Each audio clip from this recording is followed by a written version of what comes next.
This is going to be a basic Jumpstart guide to the Fuji X-E2, and what's prompted this for me is that when I was searching for a mirror-free camera a couple of years ago, I was in New York City and I went to a well-known camera store there, and the Fuji guy wasn't there, so to speak, and no one could really show me how to use the Fuji cameras, which I thought was really interesting. At that time it was the X100 and the X Pro 1. And what I realized was that without an understanding of the basic interface and operation, it really influenced my purchase decision. So in subsequent times I've gone to various camera stores, and again, the Fuji guy wasn't there. So with this camera I figured, why not put something together just to talk about the philosophy and basic handling, at least for one of the camera models, in hope that it would make it a little bit easier for someone else. So the idea really is to talk about how the camera operates in general, the basic philosophy of the X-System, and some simple little interface issues that hopefully will be useful to everyone. In basic philosophy, what Fuji has done is revert back to more traditional 35mm camera form and function. So we have an aperture ring on the lens itself, as well as a shutter speed dial with marked numbers on the top of the camera. A little bit simpler design, less menu navigation, less button pushes, and overall it can be a pretty simple, easy user experience once understanding that philosophy. As with many things, it's about preference and choice. So some people will really love the fact that they can sit, turn a couple of knobs and dials, and get the results they want. Some people feel like they like the button pushes, it's quicker, it's easier. So there's no right or wrong, it's just about style and what you feel you like to work with.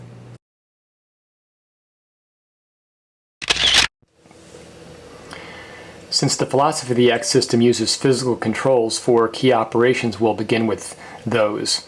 If we look at the top of the camera, we see one dial here, which is the shutter speed dial, and it's inscribed in values of one-stop increments from 4 up to 4,000. And there's also, you'll see the letters T and B, those are timed functions, and then there's going to be a letter A, and A stands for automatic. So when the numbers are showing, then we're actually adjusting the shutter speed based on those values.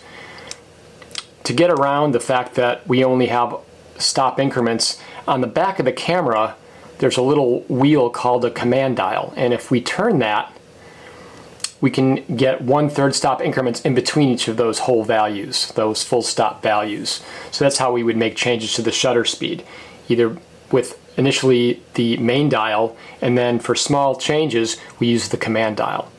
If we then turn this to A, it puts the camera in an automatic mode, and in this case it would put it in either aperture priority or full program mode. So what's happening is that the camera's onboard computer will come up with an appropriate shutter speed based on the algorithms it uses to determine the exposure. Okay? So if that's on A, that means you will not be able to set your shutter speed. The next dial right here is an exposure compensation dial, and it's inscribed with values from 0 to ±3. So if you're in one of the two program modes, either aperture priority or shutter priority, to make incremental changes to adjust the exposure properly, you will use this dial.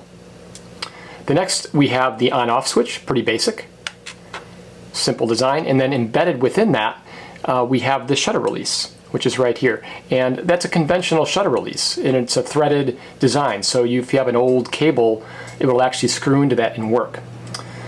The other button we have up here is a function button, function 1, and that's a programmable button that you can use for a variety of functions, and we'll review that in a little bit. If you're in the Wi-Fi menu system, it'll also be used for a Wi-Fi transfer.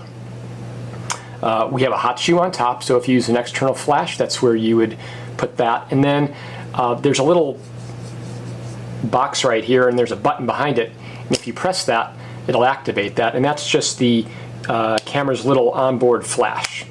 So that's what that is, and you can just press it down when you're done.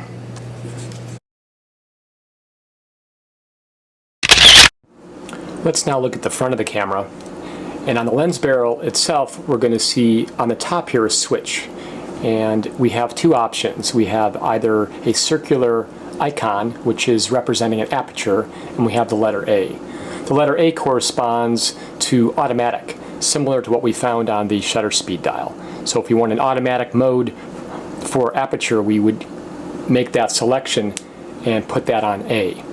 This then tells the camera's onboard computer to make the appropriate aperture adjustments automatically. If we want to manually control the aperture, so like in a manual mode or an aperture priority, we would put it on that little circular icon, and now as we look at the aperture ring, located right here, we can turn that, and that would make our adjustments. It does so in 1/3 stop increments. On this specific lens, the zoom lens, the 18 to 55, there are no inscribed values for aperture on the lens itself. So you'll need to look through the electronic viewfinder or on the LCD to kind of identify what those changes and what that setting actually is. We'll look at that in a bit. The switch below the aperture switch is the OIS switch, and OIS stands for Optical Image Stabilization. So if you're going to be hand holding the camera, then you want to put that in the on position. That helps to reduce vibration as you hand hold to take photographs. If you're not going to be on a tripod, you'll just turn that off. You won't need that. The next thing we'll look at, we mentioned the aperture ring right here, and then we do have some numbers, and because it's a zoom lens, that corresponds to the zoom. And the zoom ring is here, and those numbers will change accordingly depending on the focal length you've selected. In front of that, we have the focus ring. Nice smooth focus for manual focus. The other thing to look at on the front of the camera is the drive switch, and this will determine if we're going to be either manually focusing or autofocusing. So currently it's set in M, and then I'm just going to rotate this a bit, and that's for manual focus. There we are. And we see the letter C, and that's for continuous autofocus, and then we have the letter S for single shot focus. And you can just flip the switch, and depending on what you want to be in, that's what you would select. So again, it's a physical switch to make a change, whether manual focus or autofocus, rather than having to delve into a specific menu structure to change that. Let's take a look at the back of the camera for basic orientation, and then we'll cover each topic a little more thoroughly as we go on. So we have the LCD screen right here. We also have the electronic viewfinder. Next to that, we have the diopter switch, and then the eye sensor for the electronic viewfinder. We have the flash button, the Q button, this is the command dial, this is the AFL and AEL buttons right here. We have our four-way controller with access to menu. We have our display back button, and then we have four buttons on the left, a playback button, a drive button, an AE button, and an FN2 button. And then next to each one of those latter three buttons, we have these white symbols, and that's basically saying that these buttons also have an additional function, and those are associated with our playback menu. So let's turn on the camera. And the way it's set up by default is that the LCD will come on, and if you bring up the camera to your eye and block the eye sensor, and I can do that with my finger to simulate that, then the LCD turns off and the electronic viewfinder will turn on. Okay? So you can see just by blocking that sensor, that's how it works. So if you are someone who just likes to use the LCD, for example, and you have the camera slung over your shoulder, you're walking about town, if this is blocked, that will turn off. And then it'll turn on once you remove whatever object is impeding it. Okay? So a basic orientation to the LCD to start with. Off to the left we have the meter, the camera meter. Below that, in the lower left-hand corner, we're going to see a letter in red. And that is basically going to be our shooting mode. So currently we're in aperture priority, which means that we've selected a specific aperture we want to use, and we're going to let the camera come up with its own shutter speed. So if I were to change that, and just by rotating the A on the shutter speed and just make a selection of a various shutter speed, now I've taken it off automatic mode, and by doing so I've put this camera in manual mode, and that's identified by the letter M. So now I would adjust my shutter speed and aperture, and that's how I would use the camera. So if we turn the aperture ring, we can see that that is making 1/3 stop changes with each click. And if I go back to the shutter speed, you can see that makes changes in full stops as we described. We also talked about that if I use the command dial located right here, I can make incremental changes using that to the shutter speed. So if I didn't necessarily want a full stop change, I could then use the command dial to make those in-between changes. That's how also that works. So here we have the ISO, that's the camera's sensitivity to light, and then we have our battery icon telling us how our battery power is. The center here we have a little box, and that is our focus target area, which we can change, but as we go to focus, that's going to be our primary area that we're going to be focusing off. If we're using autofocus, for example, that's going to be the autofocus point. The same for manual focus. Okay, this is a horizontal line that we see here and a horizon line, and that's a level, and it's a function that can be turned on or off within the camera. And then up here it tells us how many shots we have remaining, as well as what our image quality is. So we're using a RAW and a fine JPEG. This button right here, this display back button, if I press that, that's going to change what we see in terms of information. And we can just cycle through what they are. Basic info, standard information off, and then we have this custom, and that custom can be created in the menu structure, and you can turn on or off whatever it is you choose. We do see a little box right here, and I have turned on currently the histogram, which gives us a graphical representation of the exposure. Okay.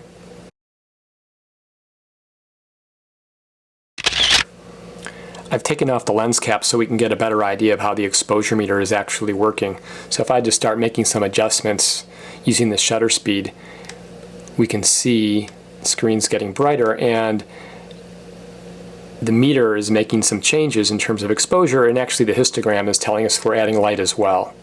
So that also gives you an idea of how that histogram works. To the right of the histogram means light, and to the left means dark. So as we're adding light to the scene, we can see the histogram is responding. And we can get a sense for what our meter is doing as well. And again, we talked about, the full stop changes of the shutter speed, but if I move this dial, you can see that those are now making smaller changes. You can see the meter correspond to those as well in 1/3 stop increments.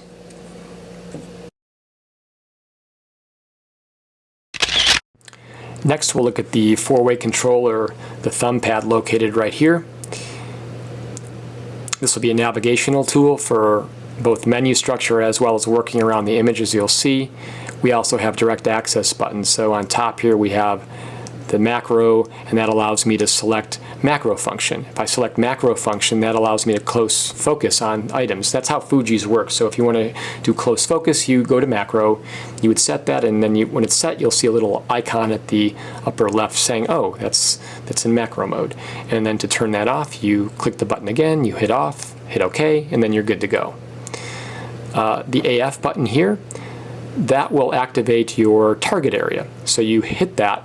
Now that box is activated, I can move it around. Let's say I want to focus someplace different. I can just do that, select my area, hit OK. Now I've moved that box, and now that's my focus area, whether I'm in autofocus or manual focus. That's going to be the key area right there. The key to note, though, is to move that point, you actually have to activate it first, and then you can move it. The middle or center button here, the menu OK button, that will lead us to the menu structure itself, and then we can navigate around using the other buttons. And then to go back. The key to understand is that the menu has two primary systems. We have the shooting menu, which is in red and has a little camera icon, and there are 5 sub-menus. And then we have the setup menu, and there are 3 of those, and they have a little wrench icon, and they're highlighted in blue. So we can navigate to those, and we'll cover those in a little bit more detail later. But we can see how we can navigate using this thumb pad right here. To exit this, we would need to hit the back button here, which is indicated in the lower left as well. And now we're in our custom LCD screen that we have set up.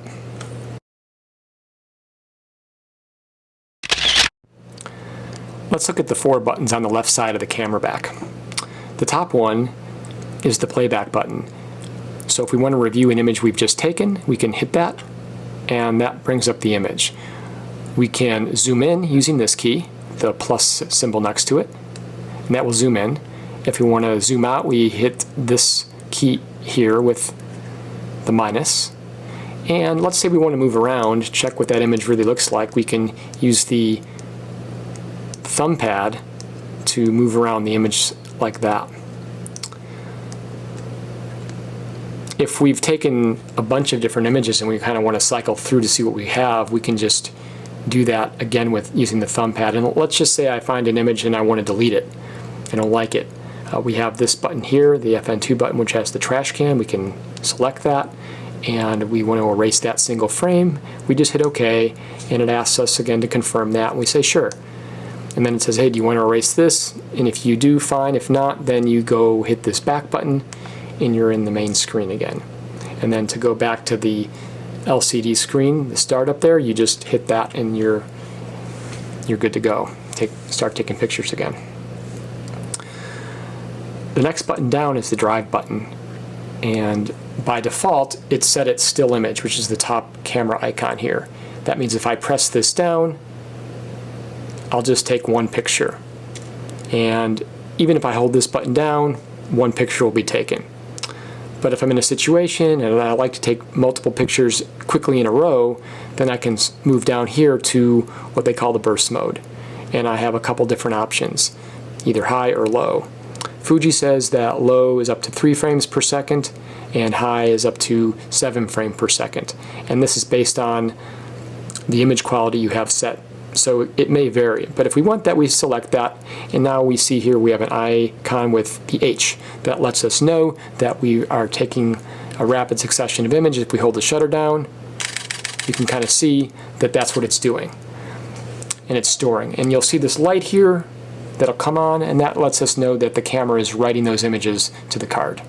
And when it's done, it will turn off.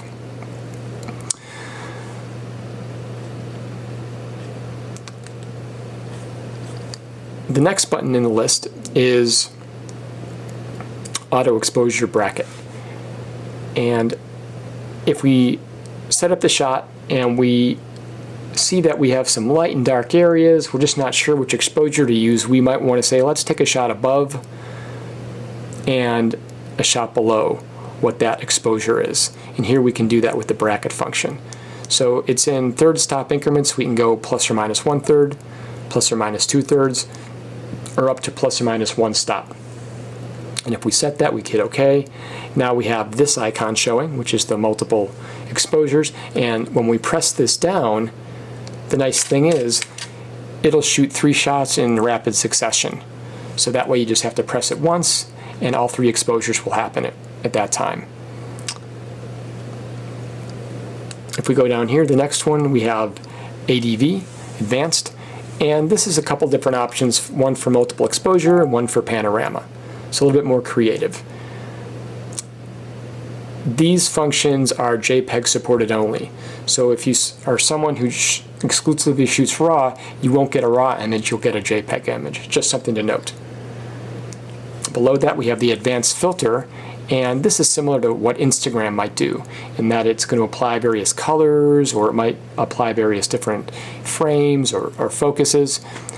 again, as the advanced, it's JPEG supported only. So if you're someone who shoots RAW, these changes will not apply to your image. And if we go below this, we have the movie icon. And if we want to set movies, this is where we would go. And we're just going to go back here. The other thing, just as a reminder, I'm going to set that, hit OK, is that these buttons are sticky, which means that they will remain on until you actually change them or turn them off. So it's just something to keep in mind. The next button down here is the AE button, and it's currently set at photometry, and photometry is the camera's metering system, how it's interpreting light. And then you have a variety of settings that you can choose. So the multi is probably the most sophisticated one, where it's taking luminance data and color data and the algorithms that Fuji's developed and putting it all together and coming out with an exposure. Most comprehensive. The next one in the list is a more of a classic spot meter, where it's taking a 2% area and determining the exposure based on that. And then the third one down is average, and it's taking the tonal value of the entire scene and coming up with an average value, and that's what you'll use for exposure. So this is something that you'll probably want to play with and see what works best for you and for what your needs are. Right now we'll just keep it on multi. And then the last button down here, we have the FN2 button, and this is a programmable button, and we access that by pressing the button and holding it in, and by doing that we get a list of options of how we can set this button to. You can scroll up and down, see what you think you might want to set it at, and you're going to choose something that you would use routinely. That way you don't have to go into the menu structure each time. So we'll select self timer, then the next time I hit that button, there it is. I have the self timer there. I can choose 2 seconds, hit OK.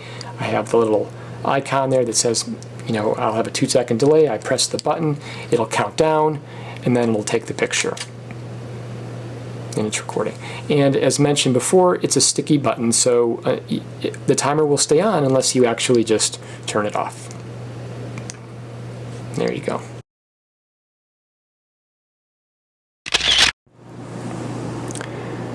In addition to the FN2 button, there are 3 other buttons that may be assigned custom functions. The first is the FN button located next to the shutter release. If I press and hold, that'll activate the list. I make a selection on what I use most frequently, hit OK, and I select a depth of field preview, so when I hit the button next, the depth of field preview icon is showing and I know I'm in that mode. And when I want it turned off, I just hit it again and it's off. 2 other buttons are pre-assigned but may be changed. The first is the AE, and we press and hold, and currently it's set to photometry. We've reviewed that, but if I wanted to change it, I could make my selection, hit OK, and when I press that button, there I have my function. Currently I left it at photometry. The other button is the AF button. Again, press and hold. It's currently set at the focus area. I actually want to keep it there, so I'm just going to hit OK. And we know that when I press that, it activates the focus target area that I can then move. Hit OK. So again, there are 4 buttons. They can be assigned a custom function just to make things easier as you navigate around the camera.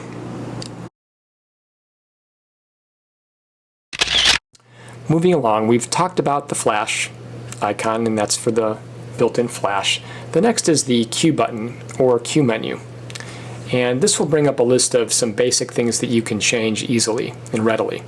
So you would use the control pad to scroll around to the various selection. You'll note when you go over something, it'll tell you what it is in the upper left. So white balance, dynamic range, and here we have ISO, go down, and so forth. And you can get a sense for what's here and what makes sense for you and how you can use that. Even the timers here, if you wanted to do that, you can access it there as well.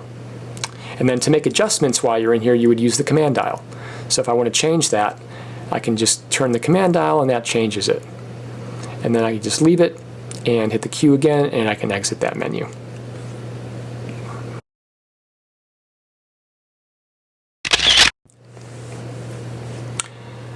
We've talked about the command dial in the past and how it can make adjustments when you're either fine-tuning your shutter speed, or as you're in the Q menu and you want to make selections, you can use it there. But the other interesting thing that it does is it's also a push button. It pushes in. And when you do that, when you're in manual focus, it allows you to zoom in, and it could aid in helping to focus and whatnot. So let's just turn the camera back on, and I've taken the lens cap off. As I look at the screen and I'm in manual focus, the focus box, or the focus target area, is a little bit different. It's a little bit bigger, and you can see it right there. To activate that, we would hit the AF button. Now it turns into something we can select, and you can see a lens cap down there. Let's just go ahead and pick that, and we'll say that's okay. And that's going to be our focus area. So now when I press the command dial in, I get a zoomed view of that. And now I can use my focus ring, and I can make the adjustment, and I can save that. I can hit that again, and I can back out, and now I'm in focus and I'm good to go. One more time, you push it in, I can focus.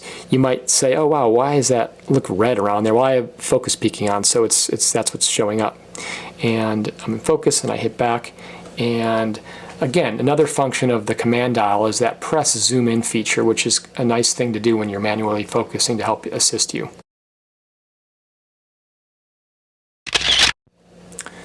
The next two buttons I'd like to talk about are the AFL and the AEL buttons, autofocus lock and auto exposure lock. When we are in autofocus mode and we press the shutter halfway down, we're focusing the camera. We're also at the same time getting an exposure reading. And if we hold that halfway down and we recompose our frame, we keep our focus point that we initially did, as well as the exposure. Sometimes though, we might be in a situation where we just want to actually focus on something but let the exposure vary, or vice versa. We might want to actually get the exposure but then later focus in a different location. And that's what these buttons do. So it kind of breaks out that function. So if we want to lock focus, we would hit the AFL button, and if we want to lock exposure, we would hit the AEL button. The other cool feature with the AFL button is that if I am in manual focus mode, but I want to quickly autofocus, I just hit this, and then I'm autofocusing based on where that target focus area is. I can definitely move that focus area around first and then hit the AFL button to focus, but that's how it works. So it's a nice feature to have, is that when you're in manual focus but you want to quickly autofocus, you have that option.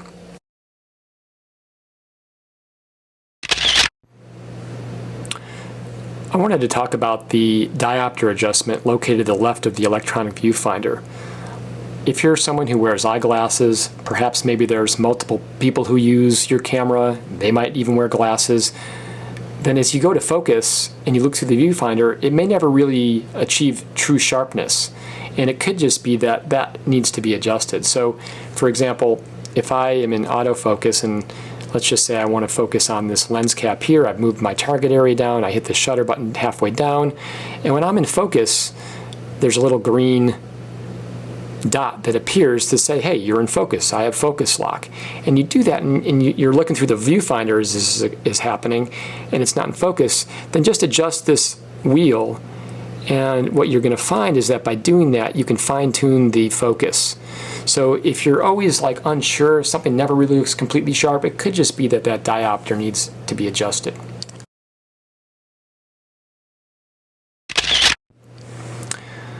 Let's go over a few different menu items that you may want to pre-configure before you start shooting.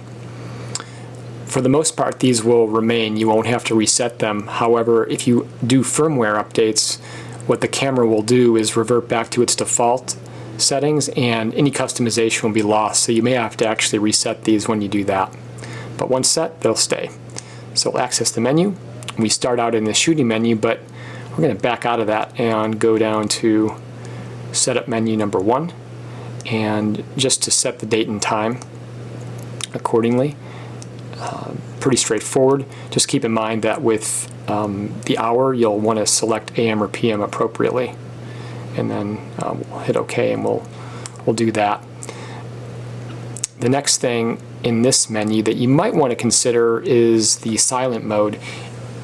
If you do not like your camera to make sounds like beeping as you make changes or as you take a picture and the autofocus kicks in, then you can go to silent mode and turn that on, and then all the beeps will be turned off.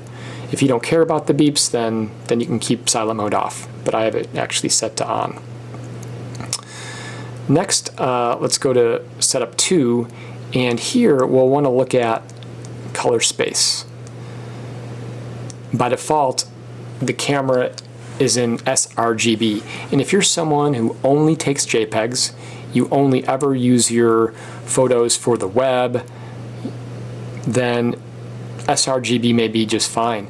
If you're someone who shoots RAW, or you do other things with your images like printing, then you're going to want to choose the larger color space and choose Adobe RGB. Definitely a recommended thing to change. And that's what I've done, and we'll select that, and we'll back out of that. If we go down here to setup 3, just something to be aware of. This is something you would do routinely. So is to format the card. So you've taken a series of images, you've taken the card out of your camera, you've downloaded your images onto your computer or other device, and then you reinsert the card back in the camera. You're going to want to format that, and that basically clears it, deletes all the information on there. And that's recommended to do. So you would just navigate through, and it'll ask you some questions. You just select and hit OK, and you'll delete the data. It's fine because you've already saved that data someplace else. So don't be afraid that, oh, I'm going to lose that. Just make sure you download everything first. Okay, so we've done the setup. Let's go into the shooting menu, and let's talk about the image quality. By default, the camera is set up in a JPEG mode only. So if you shoot just JPEGs, that's perfectly fine. You can just select which one you do. However, if you're someone who likes to shoot RAW, then you need to select that up front. And you can choose to shoot RAW by itself or RAW with an accompanying JPEG, whatever your preference and needs are. So you would just make that selection, hit OK, and that's the image quality. So definitely do that up front before you start taking a bunch of photos. And if we go down to 2, you can look at these and make changes appropriately. I would then consider going down to number 5, and if you're someone who manually focuses routinely, there is a manual focus assist. So there's a couple different options underneath that, which is digital split image or focus peak highlights. Play around with them a little bit, see what you like best. My preference would be the focus peak highlight. Seems to work very well for how I've used it. But again, if you're doing a lot of manual focusing, it's helpful to have some of the current technology to assist you with that so you achieve better results. And so definitely kind of look at that from the get-go. We're going to back out of that and go back up here. Let's talk about ISO. ISO is the camera's sensitivity to light, and it's analogous to film speed. When we purchased film in the past, we would buy a specific speed based on what we were going to be shooting. So if we were outdoors, we might get 100 speed film. If indoors, then 400 or maybe 800. With digital, it works the same way. The main difference, though, is that with digital, you can change the ISO at any time. So if you're going outdoors to indoors, you could just change it. So it's a huge advantage.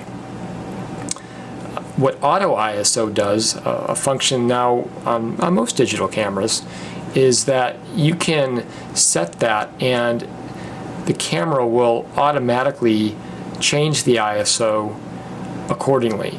And it's based on what you have your camera set at. So if you're at a program mode, let's say like aperture priority, and you have something set, let's say at f4, and you go inside to take a shot, and it will now be able to use the variable ISO as well as compute the shutter speed based on that to help you capture that image.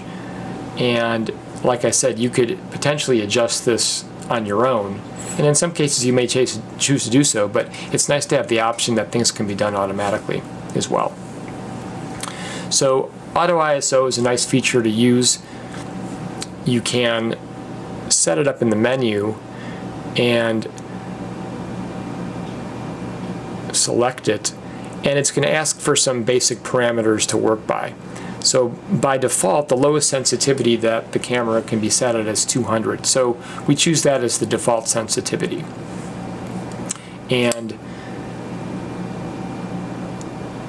for the max sensitivity, I've set 3200. By default, Fuji sets it at 800, but as mentioned, the results are really good at higher ISOs, and 3200 yields some really good results, and in some cases I would even go up to 6400. So ideally for yourself, you want to set it at something that you feel comfortable with, and that if it does use that, you'll be happy with the results. So you may need to do your own tests to kind of get a sense for what that is, given what you shoot, in your style. And then the last thing that they'll ask you to set is the minimum shutter speed, and it uses that to help gauge on how it's going to be ramping up or down the ISO in terms of its max. So we can check that. We've set that. We'll exit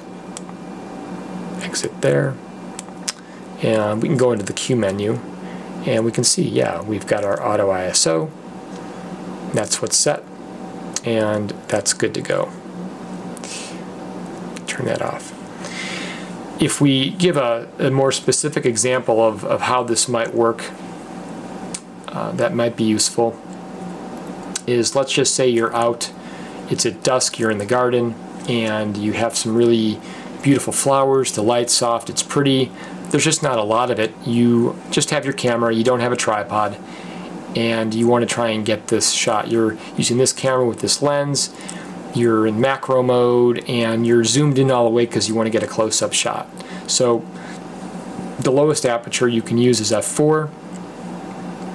You had your camera set at 400 ISO, and you go to take the shot, and the camera's telling you it wants to use a shutter speed of 1/15 of a second.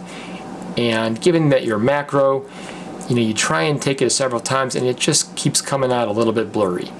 And you think that, yeah, maybe it's the depth of field too that's not there, but you just can't handhold that and be steady enough. You need a faster shutter speed. So what do? So the value of having a camera that can go higher ISO is you could bump that up, you can make it higher.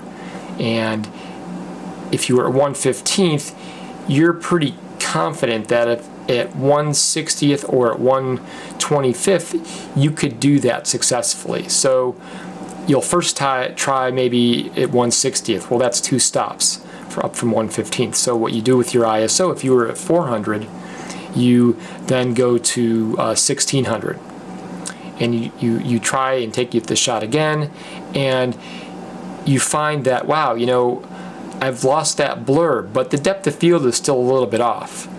So what you can do then is say, maybe instead of at f4, I can go to 5/6. So you raise it up one, and then you're going to have to raise the ISO up one more time to compensate. And so you went from 1600 to 3200.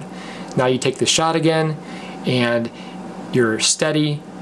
The depth of field is just like you wanted it, and the shot is great. And you've done that because you've been able to push that ISO up. And with an auto function, for example, if you had that set at 3200, it would do that automatically. You wouldn't actually have to make any adjustments. It would be doing that all for you. So that's the advantage. Hopefully that made sense. And camera set, the ISO is good, and you are good to go.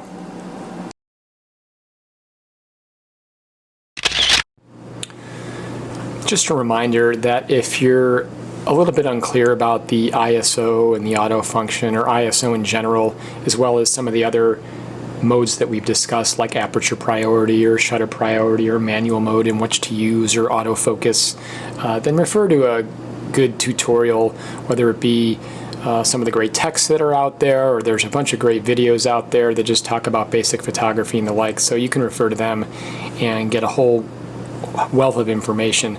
The intention of this little video was just to provide some more information on how to use the Fuji System X-E2 in an orientation to the various knobs and dials and some of the buttons and menu structure. So it wasn't really meant to be an all-inclusive piece of information.